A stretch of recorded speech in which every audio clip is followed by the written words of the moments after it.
Elsewhere, Rick lay sprawled across the ground, completely drained.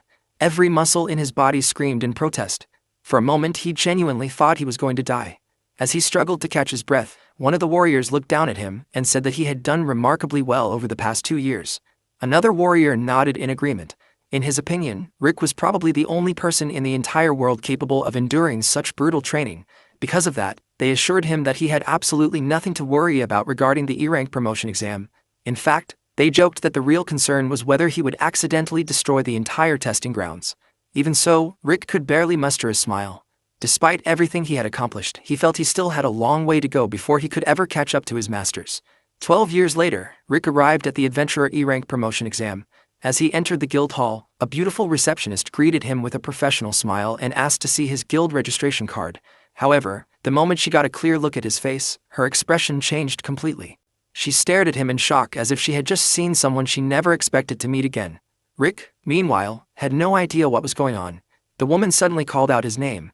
Not only that, but she addressed him as Senpai. Rick blinked in confusion. Then the receptionist introduced herself, revealing that her name was Arisa. The moment he heard it, recognition finally dawned on him. Surprised, Rick asked if she had been transferred to Central. Arisa nodded and explained that she had been shocked when he suddenly quit his previous job. Later, she had heard rumors that he had become an adventurer. That revelation had surprised her even more. She never imagined that someone like Rick would leave everything behind and pursue such a path. As they talked, Rick glanced around the testing grounds. What immediately stood out to him was the age difference. There was practically no one around his age. Most of the applicants were teenagers. Looking at them, Rick pointed out that many people would probably think it was ridiculous for a 32-year-old F-rank adventurer to be taking the E-rank exam. To most people, he would appear hopelessly behind the curve. After all, aspiring adventurers usually began their careers before turning 20, and within only 2 years, many of them advanced to E-rank. Someone in Rick's position was an incredibly rare sight. Arisa agreed with his observation. However, before the conversation could continue, a drunken man suddenly staggered into the area. Without warning, he approached Arisa and casually asked whether she had any plans. The moment Rick noticed him, he unexpectedly felt relieved. At least there was another middle-aged applicant besides himself. Arisa politely informed the man that she was unavailable because she was currently working. Unfortunately, her response only made him angry. The drunk man insisted that she should not say such things. According to him, she would definitely have fun if she spent time with him. Arisa immediately raised her voice and told him that he was causing a disturbance. Her rejection only fueled his anger further. The man's expression twisted with irritation as he suddenly grabbed Arisa by the hand. He barked at her to shut up and arrogantly declared that women should simply stay quiet and do as they were told. At that moment, Rick stepped forward. Without hesitation, he reached out and forcibly removed the drunk man's hand from Arisa's wrist. The man immediately turned toward Rick and shouted, demanding to know what he thought he was doing. As the drunkard yelled, the overwhelming smell of alcohol hit Rick straight in the face. The stench was so strong that he instinctively covered his nose. He could hardly believe that someone would show up completely drunk to take an adventurer promotion exam. Still, Rick did not lose his composure. Instead, he tried to calm the situation down. During his 14 years as a guild clerk, he had dealt with countless troublesome individuals and overcome more difficult situations than he could remember. Compared to those experiences, this was simply another problem that needed to be resolved. And so, Rick accepted the challenge of handling the drunken man before the situation spiraled any further. Rick immediately told the drunken man to calm down. However, the man had no intention of listening. Instead, he suddenly threw a punch at Rick while shouting that he was annoying and should just die. The moment the attack came, Rick realized that the man was far too drunk to listen to reason. At the same time, he couldn't help but compare the attack to the training he had endured over the past 2 years. The punch was so unbelievably slow that, in his mind, if it had been one of his masters attacking him, he would have already been hit 92 times by now. Before the drunken man's fist could even reach his face, Rick effortlessly slipped out of the way. Then, almost instinctively, he launched a counterattack. In a single fluid motion, his fist struck the man's body. The instant his punch connected, Rick realized something was wrong. His body had moved entirely on its own. After dodging, he had counterattacked without even thinking about it. A wave of panic immediately washed over him. If this situation turned into a full-blown fight, there was a chance he would be disqualified from taking the exam altogether. Meanwhile, the drunken man was sent crashing to the ground. Rick stared at him in disbelief. He couldn't believe the man had actually gone down from that.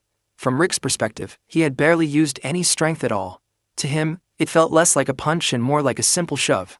Still worried, Rick quickly turned toward Arisa and asked if she was okay. Arisa smiled brightly and assured him that she was perfectly fine. She thanked him for helping her and added that he was incredibly strong. However, Rick immediately brushed off the compliment. In his eyes, the man had simply been far too weak. The punch he had thrown was both slow and incredibly light. Hearing that, Arisa looked even more amazed. After all, she hadn't even been able to see the punch. With the disturbance settled, the two returned to the registration process. Rick asked whether all the formalities had been completed, and Arisa nodded before returning his guild registration card. Then she handed him his admission ticket.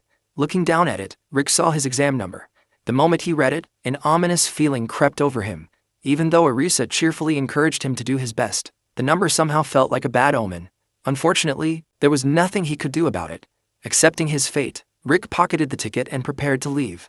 Before doing so, he glanced one last time at the unconscious drunkard lying on the floor. Seeing him only reinforced what Rick already thought. The man was weak, just as expected from an F-rank adventurer of that age. As Rick made his way toward the examination grounds, he was suddenly approached by a young woman. She asked whether he had already finished registering. The woman's name was Lynette. As Rick looked at her, he couldn't help but think that she was quite cute. In fact, he found himself thinking that if he were 10 years younger, he might have tried asking her out. Though, when compared to Arisa, there were certain areas where Lynette didn't quite measure up. Unfortunately, his thoughts were apparently written all over his face. Lynette immediately looked confused and questioned what exactly he was thinking while staring at her chest. Without waiting for a proper answer, she told him that they needed to hurry to the examination site because everyone was planning to come. That statement only left Rick confused. He couldn't understand why everybody would be coming. As the two continued walking toward the exam venue, Lynette noticed the complicated expression on his face and asked what was bothering him. Rick replied that he was simply happy that everyone was coming to cheer him on. However, there was also another reason. The people he knew had a strange talent for attracting trouble wherever they went, and whenever trouble appeared, everything around them inevitably got dragged into it as well. As they continued toward the examination grounds, Rick and Lynette passed by groups of young applicants. Looking at them, Rick suddenly let out a sigh and stopped walking. He explained that whenever he saw young people like them, he couldn't help but lose confidence in himself. Every one of them seemed to shine with limitless potential. They all carried that youthful feeling of believing they could become anything they wanted. Seeing that kind of energy made him painfully aware of his own age. Lynette tilted her head in confusion and asked why he would say something like that. She pointed out that Rick had only become an adventurer 2 years ago, yet his growth during that short period had been nothing short of extraordinary. His strength had increased at an unbelievable pace. In fact, Lynette admitted that she was more worried about the other examinees than she was about Rick. She jokingly told him that once the other applicants saw how strong he was, they might lose all confidence in themselves. Because of that, she asked him to make sure he restrained himself during the exam. Hearing those words immediately reminded Rick of something. His senpais had told him exactly the same thing. As he thought about it, Rick realized that perhaps he really had become fairly strong. The problem was that he had no frame of reference. For the past 2 years, he had spent nearly all of his time deep within the mountains, isolated from society while undergoing relentless training. Before that, he had spent years working as a guild clerk, constantly buried in paperwork inside the guild. In other words, he had never truly seen how strong the average adventurer was. Because of that, Rick decided to ask Lynette something that had been bothering him for a while. He asked her to explain the power levels of each adventurer rank and whether the ranking system was still the same as it had been during his days as a guild clerk. Lynette carefully began her explanation. She started with F rank. According to her, F rank adventurers were still in the learning phase. At that level, even fighting low-level monsters could be dangerous. Most of them lacked the experience and ability needed to handle threats consistently. Next was E rank. At that point, adventurers were officially recognized as professionals. Even so, low-level monsters could still pose a significant challenge and could not be taken lightly. Then came D rank. Lynette explained that D rank was somewhat unusual. Most adventurers spent very little time there, often advancing through it quickly on their way to C rank. As for C rank adventurers, they could comfortably deal with low-rank monsters. However, they would still struggle against high-rank monsters and could not defeat them reliably on their own. After that was B rank. At that level, an adventurer was capable of comfortably defeating a high-rank monster solo. Finally, there was A rank. According to Lynette, A rank adventurers existed on an entirely different level. A single A rank could easily wipe out an entire horde of high-rank monsters by themselves. After listening to the explanation, Rick quietly organized the information in his mind. The ranking system seemed straightforward enough. Based on the standards Lynette had described, he should have more than enough strength to qualify for E rank. Even so, he found it difficult to picture it. Simply hearing the descriptions wasn't enough for him to truly understand where he stood compared to everyone else. Seeing his uncertainty, Lynette told him to have more confidence in himself. Then she reminded him of something important. Rick was a member of a party renowned across the entire continent. A party that many considered the strongest of all, the legendary Orichalcum Fist. Hearing that, Rick simply smiled. Then he said that since he had been accepted as one of their comrades, he needed to live up to that title. At the very least, he had to become an E-rank adventurer. He wanted at least one adventurer to acknowledge him as a true professional. And because of that, he promised that he would give everything he had during the test. Meanwhile, back at the reception area, Arisa quickly called for the guards and asked them to take the unconscious man away. As the guards arrived, everyone nearby immediately stepped aside to clear a path. One of the guards approached Arisa and asked if she was all right. After all, the drunken man had started a fight with her. Arisa assured him that she was fine and explained that an acquaintance had stepped in and saved her before things could get any worse. As the guards prepared to carry the man away, one of them suddenly paused. Something about the man's armor caught his attention. The guard crouched down and took a closer look. The moment he saw it clearly, his eyes widened in disbelief. There was a massive dent in the steel body armor. More specifically, the armor had been caved in perfectly in the shape of a fist. The guard immediately began inspecting the damage more carefully. Then he turned back toward Arisa and asked what kind of strength Rick had used to create a dent like that in solid steel. While examining the unconscious man, the guard revealed his identity. The drunkard was a wanted criminal charged with battery. More importantly, he was the former A-rank adventurer known as the Knight of Tyranny, Damarudo. The revelation left Arisa completely stunned. A former A-rank adventurer. The same man had been knocked unconscious by a single punch. When the guard asked who exactly her acquaintance was, Arisa explained that Rick had worked at the guild reception desk only 2 years ago. To her knowledge, he had simply been an ordinary middle-aged clerk. She had never known him to possess any particularly impressive magic or martial arts skills. The guard could hardly believe what he was hearing. In just 2 years, an ordinary middle-aged clerk had somehow become strong enough to defeat a former A-rank adventurer with a single blow. Meanwhile, Rick had already moved on to the next part of the examination. After completing the physical assessment, he asked Lynette what the next test would be. Lynette informed him that the next stage was an attack power measurement. She then handed him a sheet containing the details of the E-rank promotion exam and asked him to review the schedule for the remaining tests. Sometime later, with Lynette guiding the way, Rick arrived at the examination hall for the next event.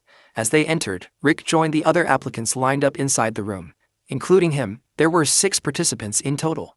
A staff member stood before them and began explaining the rules. Their target would be a slime bag. The bags were made by processing slime materials and covering them with leather. Because of their unique properties, they excelled at absorbing impacts. As a result, they were commonly used for practicing both martial arts and magic. The staff explained that each applicant would be allowed to attack a slime bag once. Afterward, points would be awarded based on the power behind the attack. The moment Rick heard the explanation, an uneasy expression appeared on his face. The reason was simple. Those slime bags sounded very familiar. In fact, he had used them constantly during his training. As his gaze settled on the target, an unpleasant memory resurfaced. He remembered one of his masters standing before him and giving a lecture. His master had told him that regardless of what weapon or magic a person used, the foundation of everything was the body itself.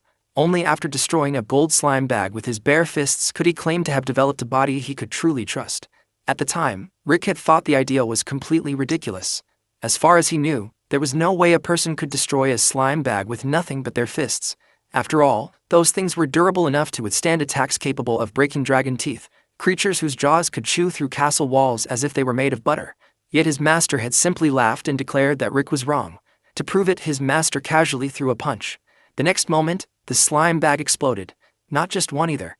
According to him, he could destroy 200 of them at once if he felt like it. Rick had been utterly speechless. Then things somehow got even worse. His master cheerfully informed him that he could achieve the same result as well.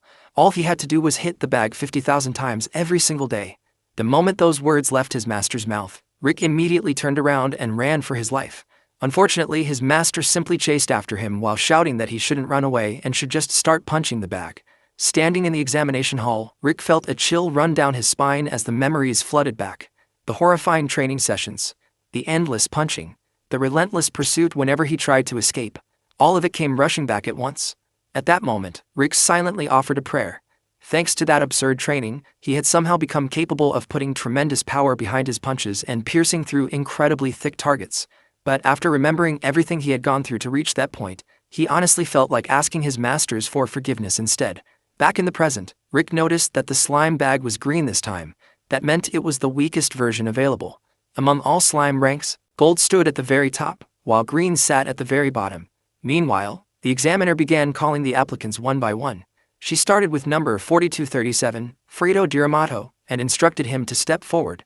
With a confident stride, Frito approached the slime bag and declared that it was finally time for him to display his power. Immediately, murmurs spread throughout the room as several applicants recognized his name. Frito was the second son of the Diramato family. Rumors claimed that his magical abilities had already reached the level of a C-rank mage despite his young age. It was even said that the mage party Fairy Rondo had paid an enormous sum just to scout him. Rick listened to the conversations around him and couldn't help being impressed. At only 11 years old, Frito was already being hailed as a prodigy because of both his reputation and his abilities. Hearing all the praise made Rick wonder if the boy was some kind of famous figure. Still, he felt no jealousy toward the young talent. After all, he was already far older than Frito. More importantly, this worked perfectly for him. By observing Frito's performance, Rick could get a better sense of how much power he should use during his own test. As Frito stood before the slime bag, he began gathering magical power into his hand while reciting an incantation, a heat matching that of hell's flame. All things in nature, return to ash. Sweltering heat. Third order binding magic. The moment Rick heard the spell, he was genuinely impressed. Even if Frito truly possessed power equivalent to a C-rank mage, third order binding magic was still an extremely difficult technique for someone so young to master. At the same time, seeing sweltering heat brought back memories of Rick's own magical training under his masters. He remembered being taught that nobody should ever stand too close to the area where that spell would be cast. His master had once explained that if magical power was adjusted just right, an entirely new form of magic could emerge from it. Rick vividly remembered watching his master cast the spell one day. The resulting smoke fascinated him because it formed a shape that looked exactly like a giant mushroom cloud. The sight had been so alarming that he immediately turned around and ran for his life. Back then, his master simply asked why he was running away. Meanwhile, Rick had been completely convinced that he was about to die. During those training days, he constantly feared for his life. He often begged his master not to kill him during their lessons. Looking back now, however, he felt nothing but gratitude. If he hadn't learned how to defend himself back then, he never would have made it this far or even been standing here taking this exam. Because of that experience, Rick knew his master was a genius. And with that in mind, he couldn't help worry. If Frito unleashed a spell of that caliber inside a sealed room like this one, things could become very dangerous for everyone present. By then, Frito had already completed the incantation. Flame eliminate. To Rick's surprise, only a tiny fireball appeared in the boy's hand. He stared in shock at how small it was. In his mind, he had expected something much closer to what his master produced when casting the exact same spell. Compared to that, Frito's fireball was at least 100 times smaller. The difference was so drastic that Rick couldn't help reaching a conclusion. In his eyes, the so-called prodigy had simply taken shortcuts while learning the spell. Even so, Rick didn't completely lose faith in the boy. Another possibility crossed his mind. Perhaps the fireball's magical energy had been compressed to an extraordinary degree. If the power of a fireball 100 times larger had truly been condensed into something that small, then Frito's magical control would actually be terrifying. But that expectation quickly fell apart. The moment the fireball struck the slime bag, it exploded on contact and barely caused the target to move. Seeing that result left Rick thoroughly disappointed. Meanwhile, the surrounding applicants erupted into cheers, praising the performance as exactly what they had expected from a prodigy. Frito himself proudly apologized, claiming that he had simply made a minor mistake while controlling the spell. Everyone around him seemed amazed. Everyone except Rick. As far as Rick was concerned, the display had been far too underwhelming for someone carrying the title of prodigy. The other examinees quickly joined the discussion. They agreed with the crowd, insisting that Frito was undeniably a genius. According to them, that level of performance was exactly what one would expect from a gifted talent. Afterward, the remaining applicants began taking their turns, each showing off their own skills against the slime bag. Throughout it all, Rick quietly watched from the sidelines and waited for his turn. What he didn't realize was that one of the examiners had already noticed the strengthening magic constantly reinforcing his body. Meanwhile, Rick remained lost in thought. One after another, 4 more applicants stepped forward and attacked the slime bag. Yet none of them managed to move it at all. At that point, Rick honestly started wondering if the entire test was some kind of prank. The more he compared it to the training his masters had put him through, the stranger everything felt. Eventually, the examiner called out the next number. Number 4242. Rick Gladiartle. At last, it was his turn. Rick stepped forward and made his way to the front. Even then, his thoughts remained occupied with a single problem: how much power should he actually use? Both his masters and Lynette had repeatedly told him to hold back. The problem was that looking at the level of the current participants, he would have to hold back far more than expected. As he walked toward the testing area, whispers immediately spread through the room. Some people commented that he was surprisingly old to still be attempting an E-rank promotion exam. Others openly mocked him for failing to reach such a low rank at his age. A few even used him as an example, saying they would work hard so they wouldn't end up like him. Others simply shrugged and claimed that there were two kinds of people in the world: those who could do it and those who couldn't. Despite all the comments, Rick remained completely calm. Once he arrived at the front, one of the examiners looked over his profile and asked if it was true that he had only started his adventurer career at the age of 30. Rick calmly confirmed that it was. The examiner immediately responded with a blunt explanation. According to him, a person's magical capacity had to be trained and expanded before the age of 20. After that point, significant growth could no longer be expected. He then added that Rick's measured magical power was absolutely terrible. Although he claimed he wasn't trying to insult him, the examiner advised Rick to start looking for another line of work as soon as possible if he failed today's exam. In fact, the man went even further. Rather than wasting any more effort, he suggested that Rick simply give up. Rick could feel their eyes on him. He recognized those looks immediately. They were the same expressions people gave when they looked at someone they considered pitiful. Hearing all those comments left a bitter feeling in his chest. Even so, he reminded himself that there was a reason his magical capacity was so low. He had simply started too late. Deep down, he understood that the examiner's argument wasn't entirely unreasonable. As those thoughts crossed his mind, another memory surfaced. He remembered one of his brutal training sessions with his master. Back then, after pushing Rick through countless hardships, his master had casually informed him that he was only halfway finished. The man had even asked whether they should stop there. Rick had immediately refused. He remembered telling his master that he could still continue. After all, he had started later than everyone else.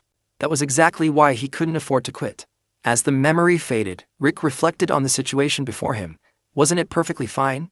Whether someone became an adventurer at a young age or much later in life, what difference did it really make?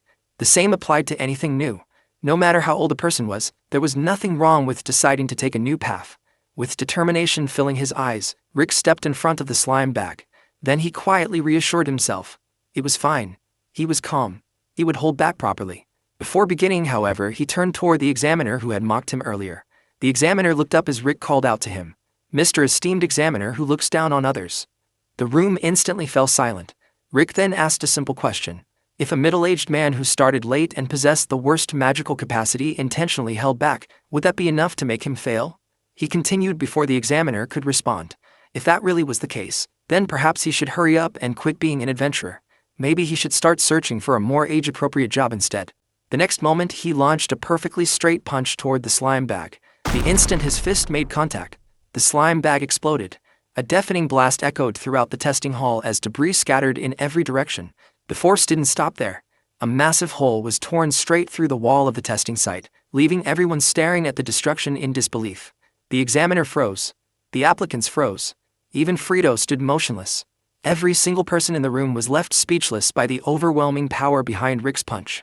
Nobody could process what they had just witnessed. Meanwhile, Rick was dealing with a completely different shock.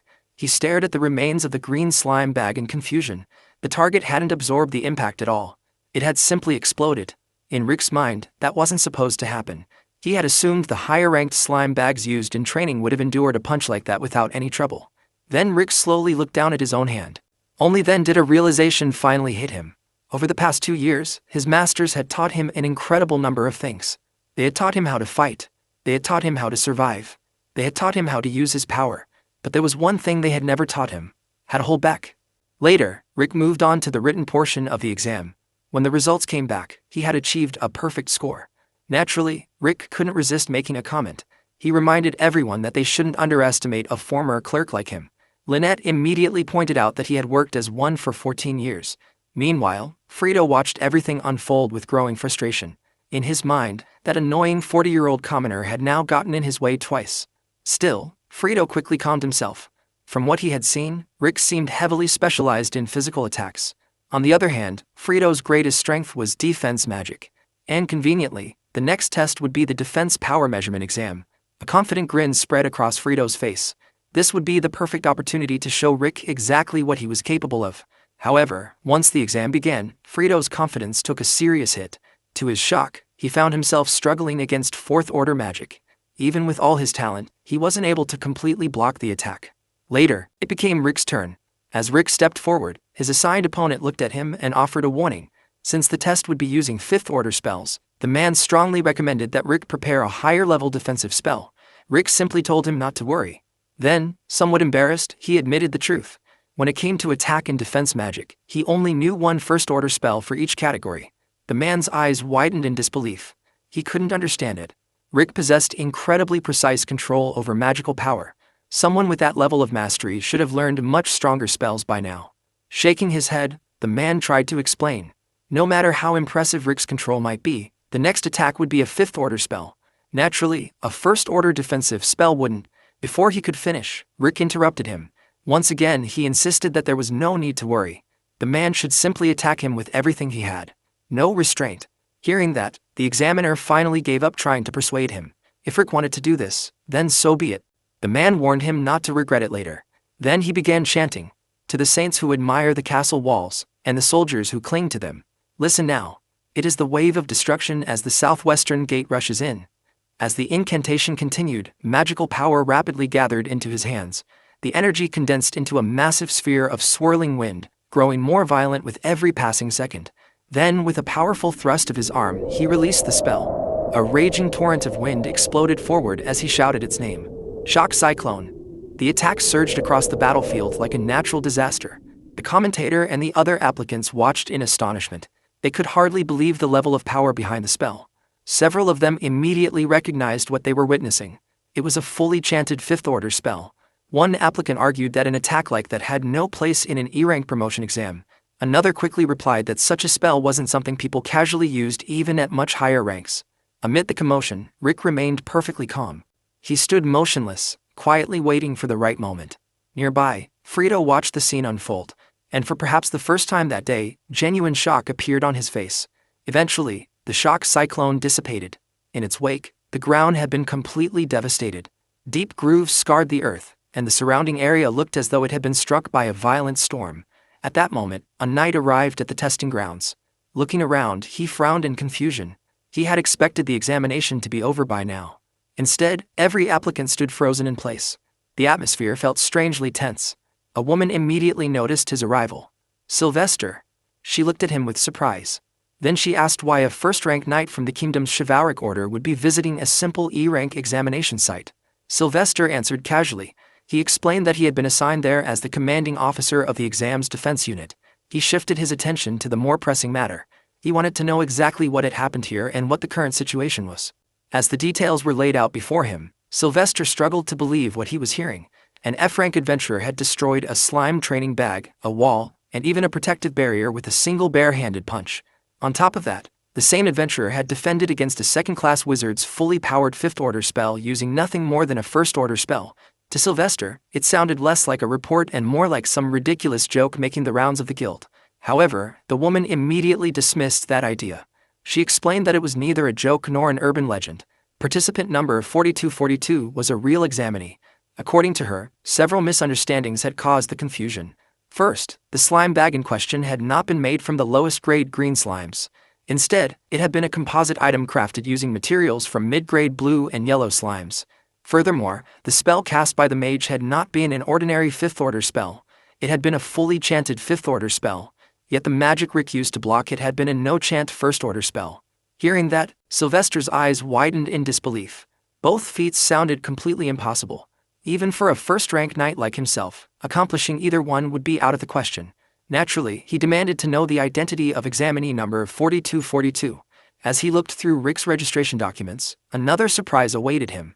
Rick was 32 years old. For someone of that age to remain an F-rank adventurer while possessing such overwhelming ability was almost unimaginable. Sylvester found himself wondering what kind of life this man had lived to end up in such a position. Then his gaze moved to Rick's work history.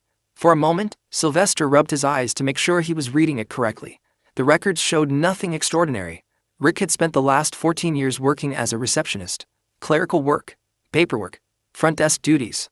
Sylvester stared at the documents in silence before finally asking whether receptionist was perhaps some special title given to a legendary dragon slayer or an elite warrior. The woman answered with a simple and immediate no. Meanwhile, outside the examination site, Rick stood there in complete shock. He had been convinced that he needed to hold back during the first exam. Lynette quickly corrected him. When they instructed participants to restrain themselves, they had been referring to the second exam. That was the mock battle, where examinees would be facing actual opponents. The explanation instantly eased Rick's worries. With a relieved sigh, he admitted that he had been concerned for nothing. Then, without warning, an angry voice rang out from nearby. Someone loudly called him a commoner. Rick turned toward the source and immediately recognized the speaker. It was Frito, the young prodigy who had also participated in the exam. Rick remembered seeing the boy before. Unfortunately, he remembered the face much better than the name. In fact, he was fairly certain the boy's name started with the letter N. That comment only made Frito even angrier. He shouted that there wasn't a single N anywhere in his name. Then he proudly declared his full name. He was the prodigy, Frito Diramuto. Rick turned to Lynette and innocently remarked that he always felt bad whenever a child got separated from their parents. He wondered if they should help the boy and search for his family. The remark nearly made Frito explode. He furiously accused Rick of making fun of him. Frito complained that he had planned to put his genius on full display during the previous exam. Instead, Rick had gotten in the way and ruined everything with dirty tricks. The moment Rick saw tears forming in the boy's eyes, panic immediately set in. He quickly defended himself, insisting that he had never used any dirty tricks. Before the situation could calm down, another voice suddenly cut through the argument. Someone called out to Rick. A furious young woman pointed directly at him and demanded to know how he could have the nerve to make her little brother cry. Rick looked at her more carefully. Then realization struck. She was Frito's older sister. The woman confirmed it herself and introduced her name as Angelica. She was the eldest daughter of the Diramuto household. The moment he saw her, Frito ran straight toward his sister while still crying. Pointing at Rick, he immediately began complaining.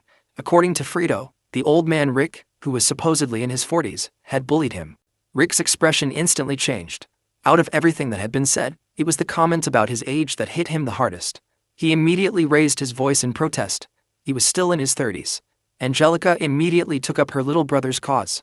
However, before she could continue, Rick cut in and firmly stated that he had never bullied Frito. Angelica had no interest in hearing his side of the story. She ordered him to be quiet. According to her, Frito had already told her what happened, and that was all the proof she needed. In her eyes, the situation was obvious.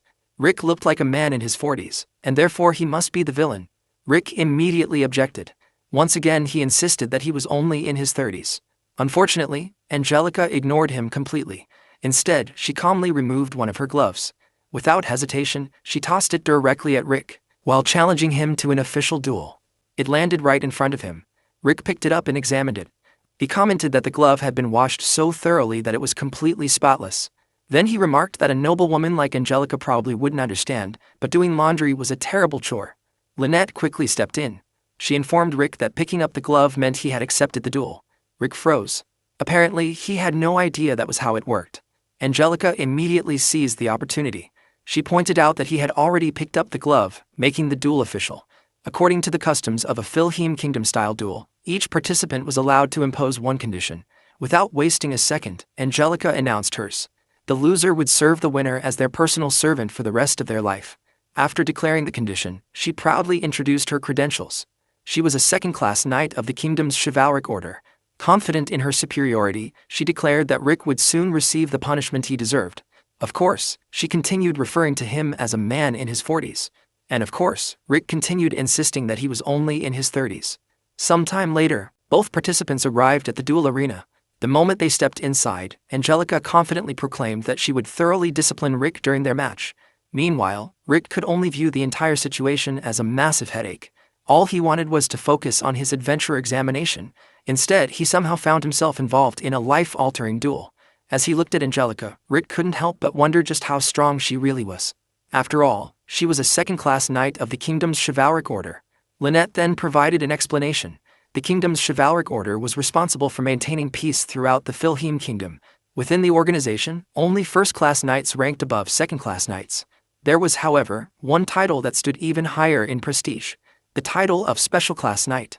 Unlike the normal ranking system, it existed outside the standard hierarchy. Only 13 individuals had ever achieved it, making it a truly legendary status. After explaining the structure, Lynette estimated Angelica's strength. A second-class knight would generally be comparable to a B-rank adventurer. As far as she was concerned, Rick had nothing to worry about. Rick strongly disagreed. To him, that sounded incredibly powerful. Trying to reassure him, Lynette reminded Rick to hold back properly during the duel. That advice only left Rick more confused. Full back? How exactly was he supposed to hold back against someone like Angelica? From his perspective, the difference between them was enormous. Angelica held a prestigious position within the kingdom's knightly order. Meanwhile, he had only just become an F-rank adventurer. Seeing his reaction, Lynette asked whether he was feeling nervous. Rick answered honestly. He wasn't worried about winning. He was worried about surviving long enough to make it home. Lynette simply reminded him of everything he had endured over the last 2 years of training. Those words caused Rick to smile for a brief moment. Memories of his training began flooding back into his mind. Then the memories continued, and continued. The smile immediately vanished. His face twisted in horror as every brutal moment of those 2 years resurfaced. The next second, Rick completely lost his composure. In a near hysterical panic, he desperately begged for someone to save him. Before the battle officially began, Lynette asked Rick how he was feeling. Rick answered honestly. He felt as though his spirit was slowly crumbling apart. However, Lynette pointed out something important. At the very least, he was no longer stressing over the examination itself. Rick looked at her for a moment before smiling. She was right. Thinking back on everything that had happened, he realized that people throughout the exam had been genuinely shocked by his abilities. Whether he noticed it or not, he had become strong in his own way. That realization gave him a little confidence. Slowly, Rick stood up and began walking toward the arena. He casually told Lynette that he would be heading out for a bit. Lynette wished him luck and told him to take care. Meanwhile, Angelica watched him approach and asked whether he had finally finished preparing himself. As Rick stepped forward, he organized his thoughts. His opponent was a second-class knight. He had no idea where her limits were or what she was capable of. Since he couldn't accurately judge her strength, there was only one thing he could do. He would give it everything he had. Angelica immediately noticed the change in his expression. Compared to earlier, he looked far more determined. Still, she wasn't impressed. In her eyes, Rick was nothing more than an F-rank adventurer.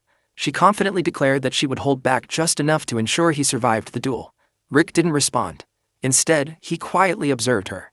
The moment Angelica drew her sword and assumed her stance, Rick carefully analyzed her movements. From what he could tell, she was a swordswoman who specialized in strengthening magic. She reinforced both her body and her weapon through magical enhancement. Then the duel began. Almost immediately, Angelica smirked and wondered aloud whether Rick would even be capable of keeping up with her speed. The next second, she launched forward. Announcing her attack as she moved, Angelica activated a technique known as blink step. Her figure exploded forward in a blur. Meanwhile, Rick remained completely still. Then came the strike. A tremendous slash tore through the air.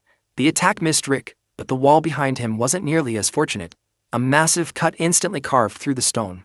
Rick's eyes widened. The sheer destructive power shocked him. She had sliced through the wall with nothing more than a swing of her sword. Angelica casually commented that she had intentionally slowed down her opening attack as a gesture of courtesy toward an F-rank adventurer. Yet despite doing so, it appeared to have been far too fast for him to react.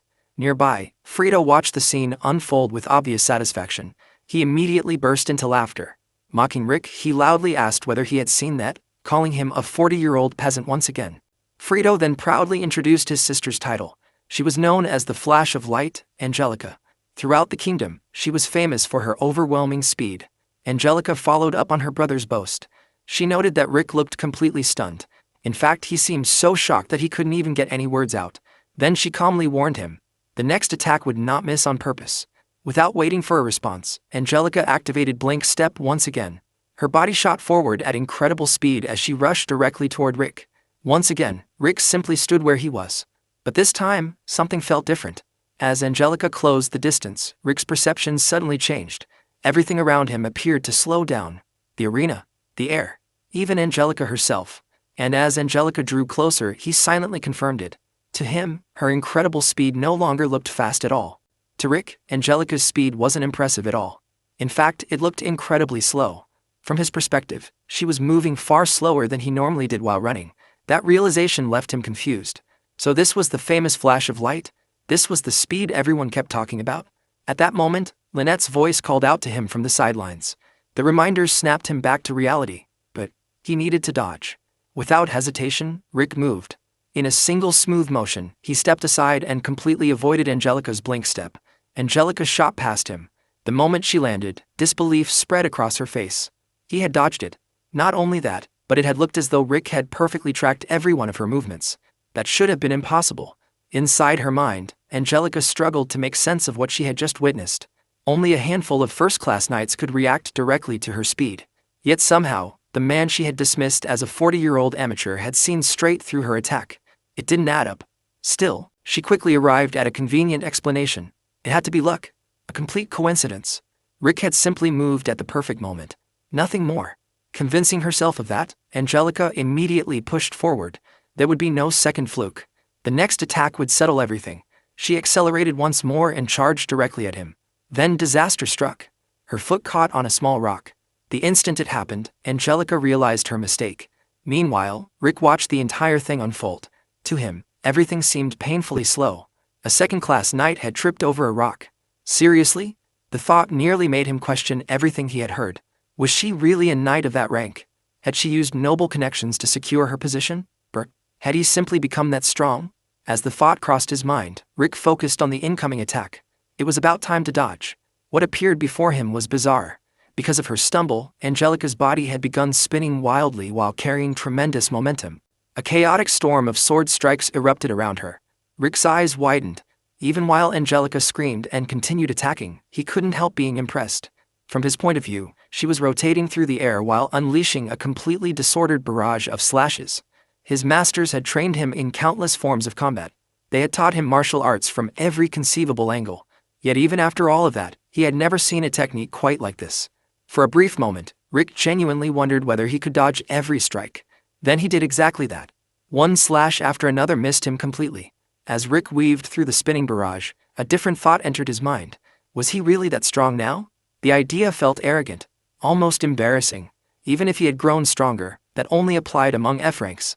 There was always someone stronger. Someone better. After all, he was still a beginner. Yet the more he observed Angelica's attack, the more impressed he became. The technique itself was remarkable. But what truly amazed him was what he believed to be her strategy. In Rick's eyes, Angelica had intentionally hidden her true speed. She had used only a fraction of Blinkstep's power during the opening exchange. Then, the moment he relaxed his guard, she launched a deadly follow-up attack. What a terrifying plan. So this was the strength of a second-class knight. Her tactics were unbelievably cunning. At the same time, Angelica was having a completely different train of thought. From her perspective, none of this was intentional. She had simply tripped over a rock while moving at absurd speed. That was all. Thankfully, Rick didn't seem to have noticed. After finally regaining her footing, Angelica stared directly at him. She began questioning what she had just witnessed. That movement earlier, the way Rick had reacted, the way he had responded to her charge, it reminded her of something. The last time someone had seen through her movements so clearly had been during a sparring match with a special class knight. The comparison sent a chill through her. But Angelica quickly pushed those thoughts aside. If Rick could see through her current speed, then the solution was simple. She would just become faster. Faster and faster. Until even Rick could no longer keep up. Angelica told Rick to prepare himself. Starting now, she said, she would use a high-speed technique that she could only activate 3 times a day. The strain it placed on her body was enormous. More importantly, it allowed her to move at a speed in order of magnitude greater than anything she had shown him so far. Then, Angelica charged toward Rick once again. She launched an attack while activating her blink step. Rick immediately noticed the difference. She was moving nearly 3 times faster than before. Even so, it was still slow in his eyes. As he watched her approach, he couldn't help but wonder if she was truly being serious. Nevertheless, Rick reminded himself not to lower his guard. It could still be a trap. He suspected that if he attacked recklessly, Angelica might unleash a lethal counterattack the moment he committed. The situation began to frustrate him. At this pace, he wasn't making any progress at all. In the end, he decided to observe her movements one more time. Then, the next time she came charging in, he would welcome her with a decisive opening strike. Because of that decision, Rick swiftly stepped aside once again and avoided Angelica's attack. She flew right past him, much like a matador effortlessly sidestepping a charging bull. Angelica could hardly believe it. Questions began filling her mind. Just who was this man? Was he really an F-rank adventurer? The fact that he could continue dodging her attacks made that hard to believe. Then she remembered something important. The technique she called Rin could only be used 2 more times. Angelica didn't know what strategies she should take or what she needed to do to secure victory. However, she quickly rejected those doubts. To her, this wasn't something that required deep consideration. After all, if Rick could avoid her attacks one by one, then she would simply overwhelm him. She would strike repeatedly at her maximum speed without giving him a chance to breathe. Even for Angelica, this was unexplored territory. Without hesitation, she dashed forward again, combining Blink Step with Rin. Yet once more, Rick evaded the attack. Once again she rushed past him. As expected, he had dodged it. Even so, Angelica refused to lose hope. Her body was already protesting from the strain, but she continued pressing forward. Again and again, she combined the two techniques and hurled herself at Rick. Relying purely on willpower, Angelica continued her relentless assault. She tightened her grip around her sword and rushed forward once more, putting every ounce of strength behind her attack. Meanwhile, Rick remained completely focused. He refused to let his guard down for even a moment. In his mind, Angelica's Blink Step was still nothing more than a decoy. He remained convinced that the real attack would come later. And when she finally revealed that lethal strike, he intended to counter it immediately. However, just before Angelica's attack could reach him, disaster struck. Her foot caught on a rock once again, causing her to lose her balance. In an instant, she slipped and stumbled forward. Rick's eyes widened in shock. For a brief moment, Angelica vanished from his sight. Then he realized where she had gone. She was below him. After tripping over the rock, Angelica had continued sliding beneath Rick's position. Her body was still losing balance as she fell toward the ground. Rick immediately wondered if she had somehow anticipated his attack. The thought frustrated him. He had carefully prepared to strike directly in front of him. Now he questioned whether he could redirect his attack downward in time. In the end, Rick made his decision. He drove his fist into the ground. Instantly, the earth exploded and shattered apart. The devastating impact sent Angelica crashing away from the blast zone. After the attack, Angelica found herself sitting nearby, shaken by what had just happened. She quickly realized something terrifying. If she hadn't stumbled over that stone, Rick's punch would have struck her head-on and completely destroyed her. As expected, Rick said, "You dodged it. That's exactly what I'd expect from a second-class knight." Fear was clearly visible on Angelica's face. Looking at Rick, she demanded to know who he really was. Rick simply replied that he was someone who had turned over a new leaf 2 years ago. Once, he had worked as a guild receptionist. Now, he was merely a newly registered F-rank adventurer. Angelica immediately rejected that explanation. To her, it was obviously a lie. Rick shrugged and explained that he had always been told to hold back whenever he fought other people. However, he knew there was no way he could afford that luxury against someone as highly ranked as Angelica. A determined expression appeared on his face. Rick declared that he intended to use this opportunity to practice against a truly skilled opponent. For that reason, he would be fighting at full power. In response, Angelica simply raised both hands. She surrendered. Rick froze in confusion. He couldn't understand it. From his perspective, Angelica had been the one controlling the match. Why would she surrender now? Meanwhile, Angelica began trembling. Tears formed in her eyes as she admitted defeat. "This time I accept it," she said. Rick remained completely baffled and immediately asked why. The next moment, Angelica suddenly took off running. Thinking back on their earlier agreement, Rick quickly called out to her. He reminded her about the condition they had established before the match. The loser would serve as the other's servant until death. Rick pointed out that he had never even stated his own condition. Then he added that she was at least planning to honor hers, wasn't she? In response, Angelica raised her voice. She declared that she would surpass her limits one more time. Immediately afterward, she activated the combination of Rin and Blink Step again. Then she dashed away at incredible speed, racing straight out of the arena. As Rick watched her disappear, he couldn't help but notice something. That had been the fastest speed she had displayed all day. The sight left him completely confused. He wondered if Angelica had suddenly fallen ill. Later, the group proceeded to the next location of the examination. As they walked, Rick asked Lynette whether he had passed the first set of exams. Lynette casually replied that it didn't really matter. If Rick passed, then that was good. And if he failed, they would simply triple the intensity of his training. Either way, she insisted, it would benefit him. Rick immediately protested. "That would kill me." Suddenly, a voice called out to Lynette, "Beautiful dark elf." A man approached with a confident smile on his face. He claimed there was something he wanted to ask her and politely inquired whether she had a moment to spare. However, Lynette immediately declined. She explained that she had somewhere else to be afterward. The man apologized for not introducing himself sooner and quickly corrected that mistake. His name was Lostar Diramuto. He came from the noble family that governed the northern region, and as the duke's firstborn son, he stood among the highest-ranking young nobles in the kingdom. Lostar then asked for Lynette's name. After Lynette introduced herself, Lost Tar smiled and remarked that even her name was beautiful. Then he mentioned that he had dropped something valuable earlier. Curious, he asked whether Lynette was interested in hearing about what he had lost. Lynette immediately answered with a flat and emotionless no. Unfortunately, Lost Tar chose to interpret her response differently. Taking it as a sign of interest, he announced that he would tell her anyway. Without hesitation, Lost Tar gently took Lynette's hand. With a dramatic expression, he explained that earlier he had dropped something precious into the depths of her beautiful eyes. It was his love. After delivering the line, he punctuated it with a confident wink. Completely unfazed, Lost Tar continued his advance. He declared that once the examination was over, he wanted Lynette to accompany him to the north. More than that, he wished for her to become his second wife. Lynette's gaze slowly drifted toward the hand that was currently rubbing her own. At the same time, Rick nearly choked from shock after hearing Laster's proposal. Unable to stay silent any longer, Rick stepped forward. He told Lost Tar to calm down. Then, without warning, he told a lie.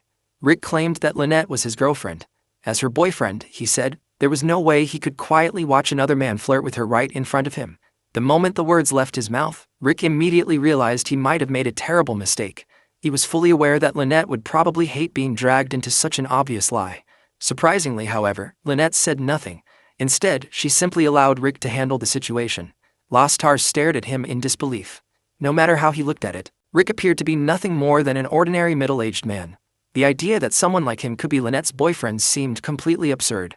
Then Lost Tar noticed the examination admission ticket in Rick's hand. Curious, he asked whether Rick was participating in the promotion exam. Rick confirmed that he was. However, before Rick could explain anything further, Lost Tar suddenly burst into laughter. The nobleman openly mocked him.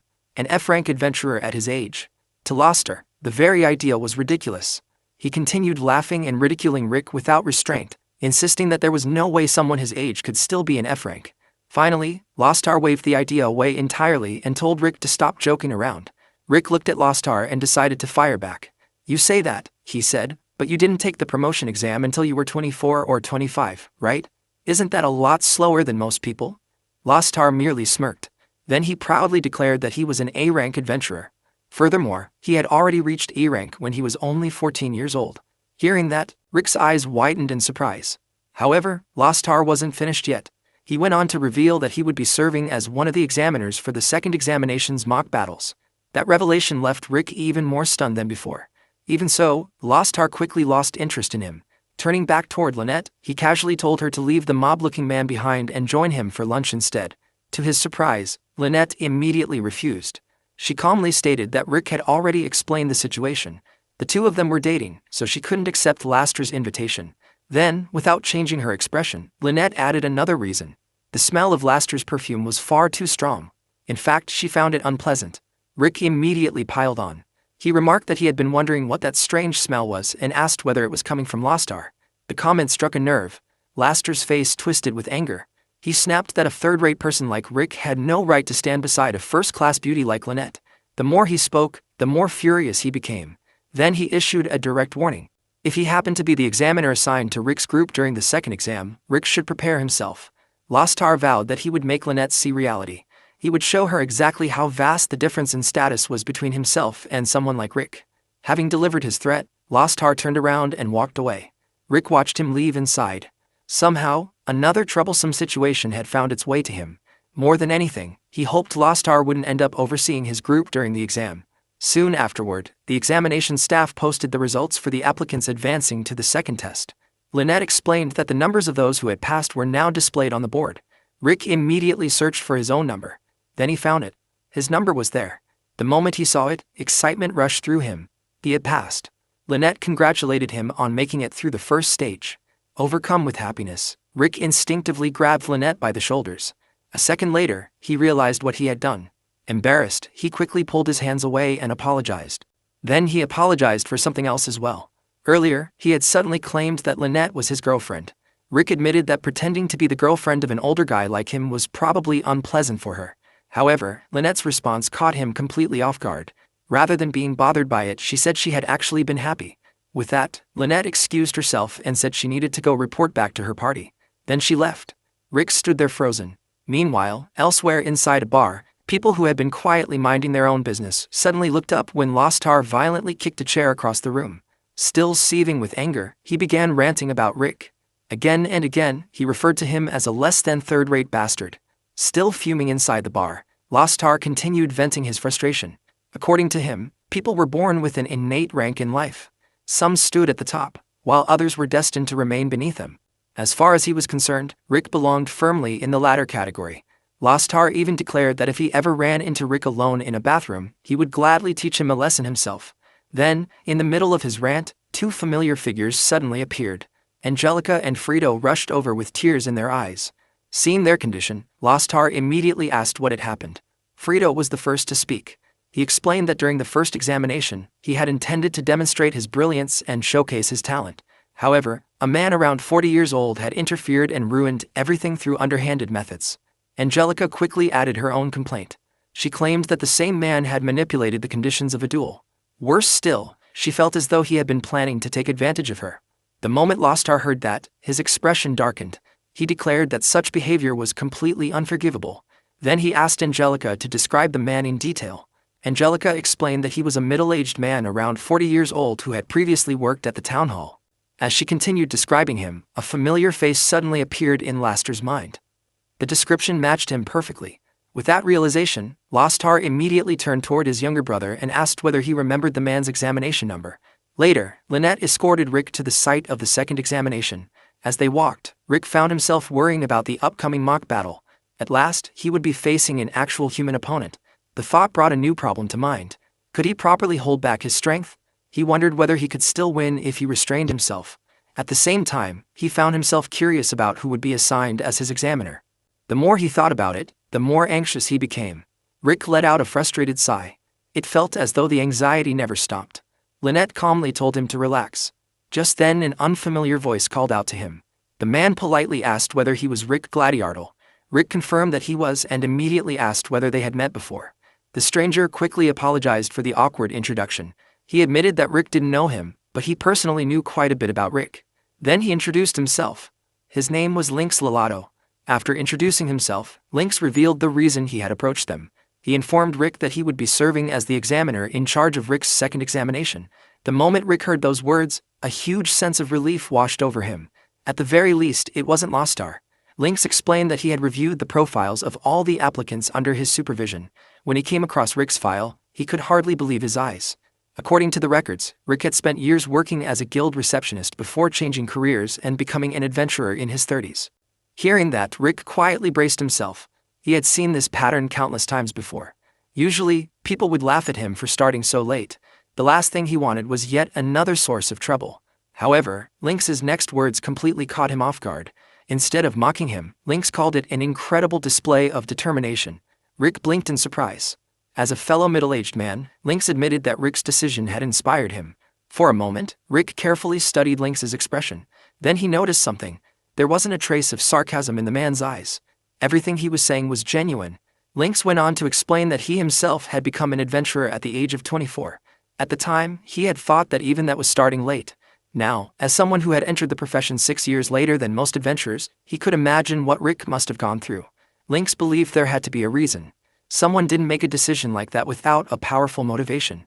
He was convinced that Rick must have wanted something desperately. A dream. Something he wished to achieve no matter the cost. Rick nodded. Lynx was absolutely right. He did have a dream. Curious, Rick asked how he had figured that out so easily. Lynx smiled. He explained that he understood because he was the same way. Even though he was already in his 40s, he still had dreams he wanted to pursue. And to achieve those dreams, he needed to become an A-rank adventurer. Lynx revealed that he had been working toward that goal for 20 years. Despite all that effort, he had only recently reached B rank. Even so, he had no intention of giving up. Then he asked Rick whether he felt the same way. In Rick's eyes, Lynx was someone just like him. A man who continued chasing his ambitions despite his age. A man who refused to let society decide what he could or couldn't pursue. Without hesitation, Rick extended his hand. He told Lynx that they were indeed the same. The two men firmly shook hands. At that moment, a sense of mutual respect formed between them. Lynx said he was looking forward to the mock battle. Since he was the examiner, Rick could rest assured that there would be no favoritism. Then, with a grin, Lynx invited him out for a drink after the examination. Shortly afterward, Lynx headed toward a nearby staircase.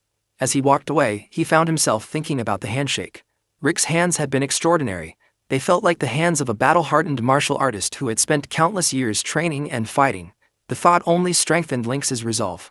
He needed to work even harder. Suddenly, a voice interrupted his thoughts. Someone called out to him. "Third rate." Lynx turned toward the source of the voice. Standing there waiting for him was Lostar. The nobleman approached with his usual arrogant demeanor and informed Lynx that there was something he wanted to discuss. Then Lostar asked whether he had a moment to spare. As shown on the board, Lostar Diramuto had been assigned as the examiner for applicants numbered 4,100 through 4,199, while Lynx would oversee those in the 4,200 to 4,299 range. Seeing the assignments, Rick remarked that it had been a close call. If his group number had been off by even one digit, Lostar would have ended up as his examiner instead. Confidently, he told himself that he would not lose to the curse of 4,242 and that, at last, his luck seemed to be turning around. However, while he was checking his exam slip, an announcement suddenly echoed through the venue. Examinees numbered 4,200 to 4,299 were informed that examiner Lynx Lalato's physical condition had unexpectedly worsened. As a result, Lynx would no longer be able to oversee the examination. Rick immediately grew concerned. Just a short while ago, Lynx had seemed perfectly healthy while speaking with him. The announcement continued, stating that examiner Lostar Diramuto, who had supervised the previous group, would remain on duty and take charge of their group as well. The moment Rick heard those words, he spat out his drink in shock. Around him, several applicants began complaining. Some called Lostar the worst possible examiner and claimed that passing this year would be nearly impossible. Curious, Rick approached them and asked whether Lostar was really that famous. One applicant confirmed that he was. Lostar was the eldest son of the prestigious Diramuto household and a genius adventurer who had reached A rank at only 17 years old. He was known as the man who holds 1,000 skills and was considered the most powerful mage among the A ranks. But despite all those impressive titles, there was another name that people knew him by. They called him the F rank crusher. A woman explained that every year, Lostar personally participated in the E rank mock battles. Worse still, he had a habit of relentlessly tormenting any examinee who caught his interest, seemingly because he enjoyed doing it. She warned Rick to be careful and make sure he did not attract Laster's attention. The warning came far too late. Rick realized that he had already caught Laster's attention. In fact, the mage had been staring at him so intensely that it felt as though his eyes were practically biting into him. A moment later, Rick noticed two medics carrying an injured examinee away on a stretcher. The battered applicant continued ranting despite his condition. Muttering in frustration, he complained that using something as absurd as a 6th order spell during an E-rank exam was completely unfair. The moment Rick heard that, panic instantly set in. Frustration overwhelmed him as he desperately wondered how he was supposed to survive an exam like this.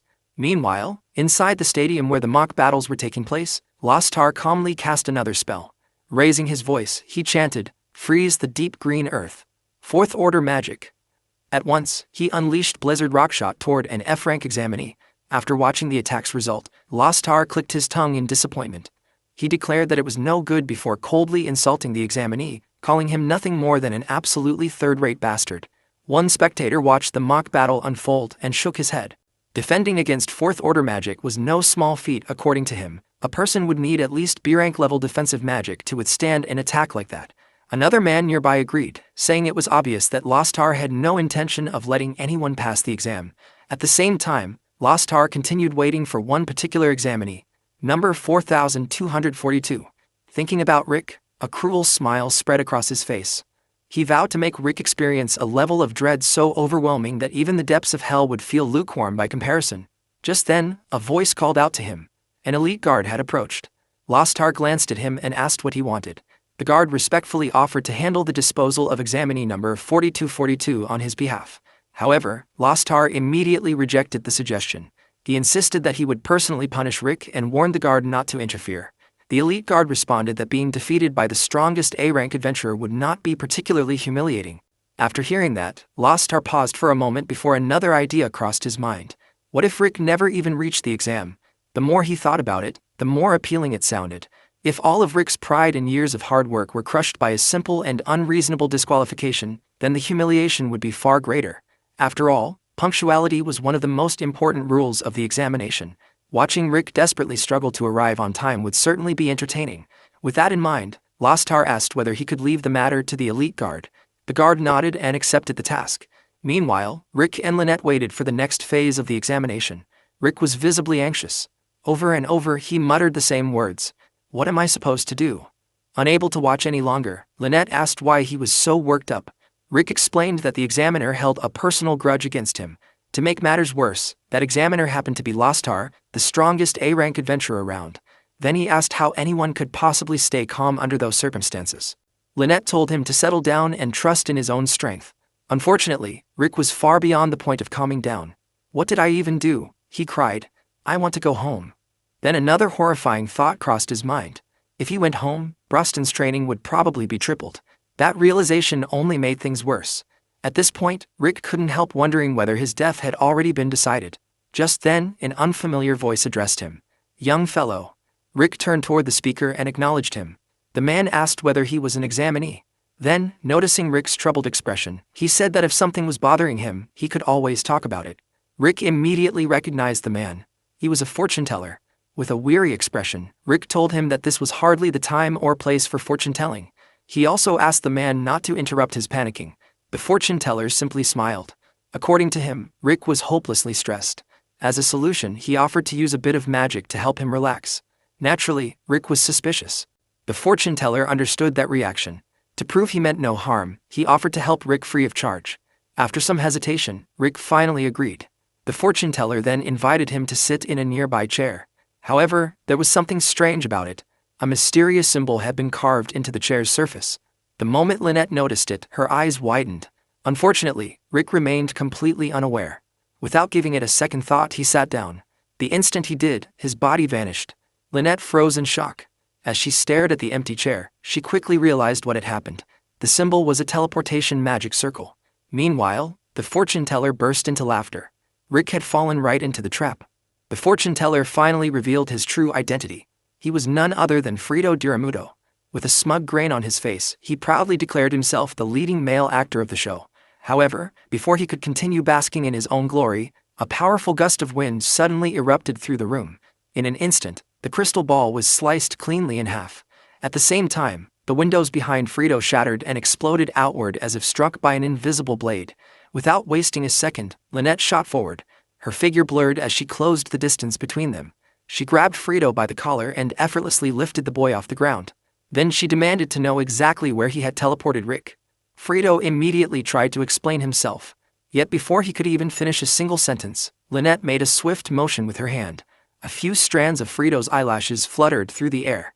The color instantly drained from his face. Lynette coldly warned him that the next thing she would cut would be his eye. Terrified beyond belief, Frito hurriedly answered. He explained that teleportation magic possessed one of the highest levels of difficulty among all magical arts. Even a genius like himself had limits. At most, he could only send someone roughly 100 meters away. Therefore, Rick could not have been teleported very far. Meanwhile, Rick found himself somewhere entirely different.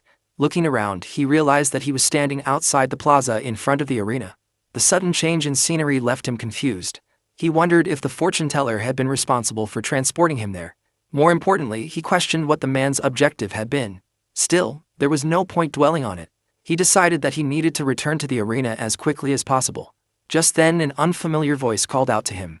The voice asked if he was the man that Lostar had mentioned. Rick turned around. A huge man emerged from behind him. The giant casually stated that he had heard Rick defeated Angelica. Then he remarked that Rick was supposedly just an ordinary man in his 40s. Rick immediately corrected him. He was still in his 30s. The moment those words left his mouth, several men dressed entirely in black appeared around him. Some emerged from behind. Others stepped forward from the front. In the blink of an eye, Rick found himself completely surrounded. The group introduced themselves as the elite guards of the Diramudo household. One of them politely apologized. Then, with a completely straight face, he informed Rick that they intended to bury him there and now. At that moment, everything clicked together inside Rick's head. If these men belonged to the Diramudo household, then the fortune teller from earlier had to be Frito Diramudo himself. Rick looked toward the leader and asked whether their goal was to stop him from leaving. After all, his examination was scheduled to begin in only 30 minutes. The leader calmly pointed out that Rick had defeated Angelica. That alone suggested that Rick possessed power comparable to at least a B-rank adventurer. Rick quickly explained that the match had only turned out that way because Angelica had suddenly started feeling unwell. The leader showed no interest in the explanation. He simply stated that they were a professional combat unit.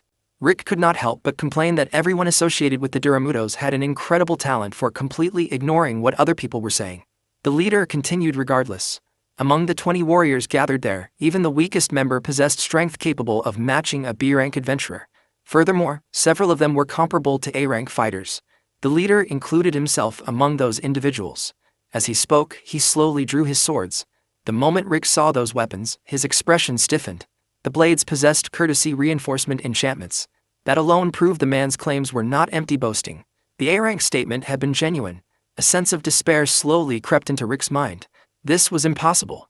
Earlier he had struggled tremendously against a single second-class knight who operated at roughly the B-rank level. Now he was facing 20 opponents. Not only that, several of them stood on the level of A-rank adventurers. To make matters worse, he had been transported far away from the examination venue. If these people succeeded in keeping him occupied, he would fail before the test even began. At last, Rick realized that none of this was a joke. The leader then gave the order. They would begin immediately. Fortunately, before anyone could make a move, 3 figures suddenly arrived at the scene. One of them instantly recognized Rick and asked what he was doing there. Another glanced around and noticed that Lynette was nowhere in sight. The leader narrowed his eyes in confusion. He had no idea who these newcomers were. Meanwhile, Rick turned toward the 3 figures.